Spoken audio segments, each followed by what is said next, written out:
सिर्फ जबरन मुंह खोलो तो जय जय बोलो वरना तिहाड़ का ताला, जबरन राशन दुकानदार इस स्थिति पहुंच चुका है कि जल्द ही वो इस्तीफा देने पर सब पूरे दुकानदार इस्तीफे कगार पे हो गए।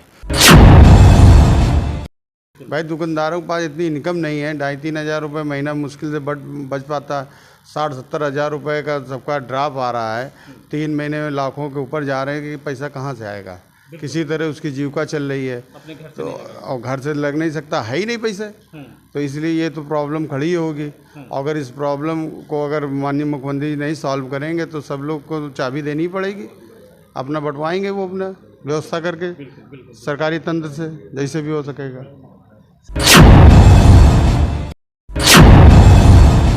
यूपी में कोटेदारों ने योगी सरकार को क्यों दी चेतावनी? क्या फ्री में मिल रहा गरीबों को राशन मिलना बंद हो जाएगा? छोटी कमाई वाले कोटेदारों पर लाखों का बोझ क्यों?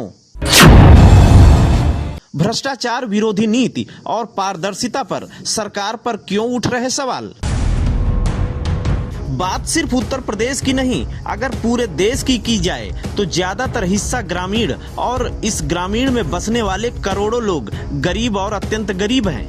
उसके लिए सरकार ने कई योजनाएं चला रखी हैं ताकि गरीबों को फायदा मिल सके। ऐसा ही एक फायदा सरकार की तरफ से दिया जाने वाला अनाज है, जिसको काफी सस्ते मूल्य पर गरीबों के लिए मुहैया कराया जाता है। अत्यंत गरीब लोगों को यह राशन फ्री भी दिया जाता है। कोरोना काल के समय सरकार ने फ्री में राशन दिए जाने की घोषणा कर दी, लेकिन इसके पीछे की सच्चाई अगर आप जानेंगे तो आप भी एक बार हाथ मलने में मजबूर हो जाएंगे। दरअसल फ्री राशन के पीछे सरकार अपनी वाहवाही लूट रही है, लेकिन इसमें बलि का बकरा बन रहे हैं कोटेदार। सरकार का आदेश है कि कोटेदार अपने पैसों से लाखों का माल खरीदे और फिर उसे फ्री में लोगों को बांट दे, और कुछ समय बाद वो पैसा सरकार की तरफ से कोटेदारों को रिफंड किया जाएगा। बस इसी बात से कोटेदार यूनियन के लोग सरकार पर भन्नाए हुए हैं। कानपुर में यूनियन के अध्यक्ष दिनेश द्विवेदी ने सरकार को सख्त चेतावनी दी कि इस तरीके की जोर जबरदस्ती अगर सरकार करेगी तो कोटेदार सामूहिक रूप से अपने काम से इस्तीफा दे देंगे, और अगर ऐसा हुआ तो गरीबों को मिलने वाला फ्री में राशन वितरण का काम ठप हो जाएगा। कोटेदारों का कहना है कि हमारी छोटी सी कमाई होती है जिससे हमें खर्च भी करना होता है, ऐसे में लाखों रुपए का खाद्यान्न हम कहां से खरीदेंगे।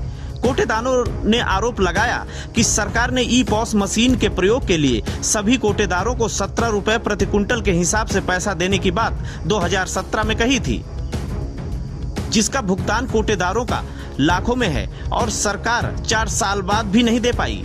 इसलिए हम कैसे विश्वास कर लें कि आज जो हम लाखों रुपए लगाएंगे उसका भुगतान सरकार कब करेगी। इसके साथ ही कोटेदार यूनियन ने ये आरोप भी लगाया कि विषम परिस्थितियों में भी हमारे कोटेदार मैदान में डटे रहे और तकरीबन 5 दर्जन कोटेदारों को कानपुर में जान से हाथ भी धोना पड़ा, मगर योगी सरकार को कोटेदारों की तनिक भी चिंता नहीं। जिस फ्री राशन के लिए सरकार अपनी पीठ थपथपाने से नहीं चूक रही, दरअसल वो पीठ सरकार की है ही नहीं, वो पीठ तो कोटेदारों की है। सरकार कंगाली की उस दहलीज पर खड़ी है जहां पर 2 वक्त की रोटी गरीबों को पहुंचाने के लिए अब इस दौर से गुजरना पड़ रहा है। अब कोटेदार योगी सरकार से आर पार की लड़ाई करने के लिए कमर कस चुके हैं। Bureau report, Ashok Kumar Yadav, INF, Uttar Pradesh. Ration कोटेदार बड़ी विषम स्थिति से जूझ रहा है। ई-पास मशीन का सरकार से 17 रुपये कुंटल, मशीन से वितरण पर 17 रुपये कुंटल मिलता है, लेकिन वो जुलाई 17 से आज तक सरकार ने उसका पेमेंट बिल्कुल नहीं दिया। कागज़ चलते रहे, बराबर वार्ता होती रही, लेकिन 1 पैसा दुकानदार को नहीं मिला। इतना पहले से बकाया है, दुकानदार परेशान है कि वो भी नहीं मिला है। दूसरा, इन्होंने 3 माह खाली बोरों का लिया, उसका भुगतान नहीं दिया। अगले महीने हो जाएगा, अगले महीने हो जाएगा, टालते रहे, विषय बढ़ता चला गया। आज तक उसका पैसा भी इन्होंने नहीं दिया है। तीसरा विषय है जो सरकार द्वारा 3 माह के फ्री राशन वितरण की व्यवस्था की गई है, वो वितरण व्यवस्था में सरकार ये कह रही है कि ये फ्री है, लेकिन राशन दुकानदार से पूरा पैसा लेकर फ्री वितरण कराया जा रहा है। इसका पैसा मिलेगा जब पूर्व का इतना भुगतान बाकी है, सरकार नहीं दे पाई है, और ये पैसा देने के बाद पैसा दुकानदार को मिलेगा कि नहीं मिलेगा, कोई अधिकारी भी इसका मजबूत जवाब नहीं दे पा रहा है। जब इस परिस्थिति से बोरा बेचता था तो दुकान का किराया देता था, उसके अन्य खर्चे आते तो वो भी ले लिया।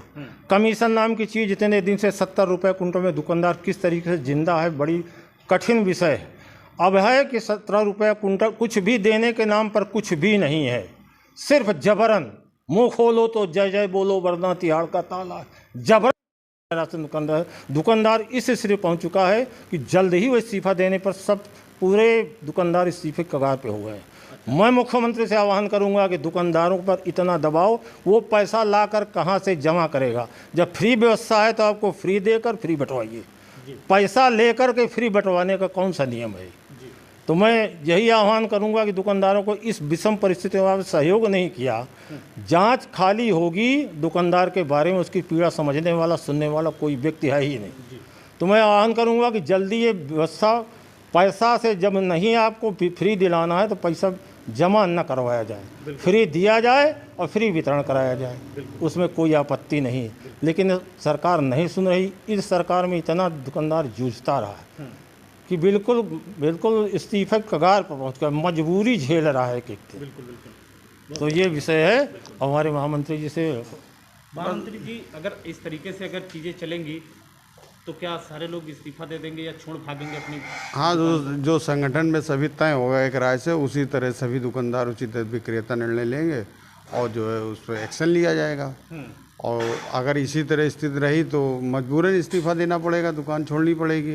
भाई दुकानदारों के पास इतनी इनकम नहीं है, 2,5-3 हज़ार रुपये महीना मुश्किल से बच पाता है। 60-70 हज़ार रुपये का सबका ड्राप आ रहा है, 3 महीने में लाखों के ऊपर जा रहे हैं कि पैसा कहाँ से आएगा? किसी तरह उसकी जीविका चल रही है तो, और घर से लग नहीं सकता, है ही नहीं पैसे। तो इसलिए ये तो प्रॉब्लम खड़ी होगी। अगर इस प्रॉब्लम को अगर माननीय मुख्यमंत्री जी नहीं सॉल्व करेंगे तो सब लोग को चाबी देनी पड़ेगी, अपना बंटवाएंगे वो अपना व्यवस्था करके सरकारी तंत्र से, जैसे भी हो सकेगा। एक कोटेदार, किसी के यहाँ 800 लोग हैं, किसी के यहाँ 500 लोग हैं, किसी के यहाँ 600 लोग हैं। कौन किस तरीके का व्यक्ति आ रहा है, हर एक को बायोमेट्रिक। अपनी जितनी सरकारी संस्थाएं हैं उन सभी संस्थाओं में माननीय मंत्री जी के आदेश पे बायोमेट्रिक बंद हो गई। कोटेदारों के यहाँ क्यों नहीं बंद करी? हमारे यहाँ कानपुर नगर के कई कोटेदार कोरोना में ग्रसित होकर के ख़त्म हो गए। आज तक उनके परिवार की कोई सुध लेने वाला नहीं है। हमारे खाद्य क्षेत्र कैंट के कोटेदार राजेंद्र सोनकर जी, उनकी वाइफ भी नहीं, उनकी 2 बच्चियाँ जो अभी नाबालिग है, उनकी दुकान आज तक नहीं है। पिछले कोरोना काल में वो ख़त्म हुए थे। सरकार ने आश्वासन दिया था कि आप फ्रंट लाइन वर्कर हैं, हम आपको साथ देंगे और आपके परिवार का भी। आज तक किसी भी अधिकारी ने सुध नहीं ली कि उन बच्चियों का जीवन यापन कैसे चल रहा, उनके माँ बाप नहीं है।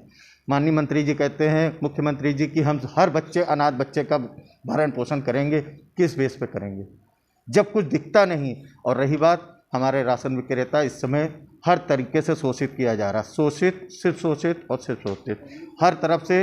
राशन दुकानदार किस तरह से कैसे अपनी जीविका चला रहा है, बच्चों को पाल रहा है, उनके निगाह में सिर्फ चोरी। मेरा ये कहना है सरकार से कि अगर तंत्र को अगर कसना है, हम भी चाहते पारदर्शिता, तो पारदर्शिता में नीचे से पहले जहाँ से उठान होती वहाँ से शुरुआत करके हमारे कमीशन को बढ़ाया जाए, जिससे हम अपनी जीविका चला सकें। हमारे डंडीदार को तौलने वाले को पैसा नहीं दिया जाता, हमारे मशीन के जो लगता है नेट, उसका कोई पैसा नहीं दिया जाता। सरकार चाहती है कि हर तरीके 15 रुपये कुंटल हमें कमीशन भाड़ा का देती है और हमें दुकान तक पहुंचने का 55 रुपया लगता है। सरकार से पिछली बार भी हमारी यही मांग हुई थी, जिसका उन्होंने आज तक कोई सॉल्यूशन नहीं निकला। सिंगल स्टेज डिलीवरी करने के लिए उन्होंने टेंडर डाले थे, क्योंकि पहले जो चंदारी गोदाम से और गोदाम तक का जाता था माल, उसमें कमीशन मिलता था। जो ठेकेदार था उसको 65 रुपये मिलते थे। अब उसको सिंगल स्टेज डिलीवरी में 25 रुपये मिलेंगे और 15 रुपये जो हम देते, तो मिला के 45 रुपये, 40-45 रुपये उसको देने को तैयार हैं। जिसको 65 रुपये मिल रहा होगा वो 45 रुपये में क्यों हमारी डिलीवरी करेगा? जिसको हमारी दुकान पे पहुंचाना भी होगा वो तो वहाँ से लाया, गोदाम पे माल छोड़ दिया। इसलिए ये शासन भी नहीं चाहता कि पारदर्शिता बने। शासन की पूरी तरह से मानता है कि ये भ्रष्टाचार ऐसे ही व्याप्त रहे, कहीं से किसी भी चीज़ का कहीं से संशोधन नहीं। अभी एक वीडियो वायरल हो रहा है, हमारे माननीय विधायक जी हैं भारतीय जनता पार्टी के, किसी संजय कुमार गुप्ता, उन्होंने गोदाम पे पूरी उन्होंने रेड मारी और उस पर उन्होंने वो चीज़ें पाई हैं जिसका व्याख्यान मैं अपने शब्दों में नहीं कर सकता हूँ। धन्यवाद।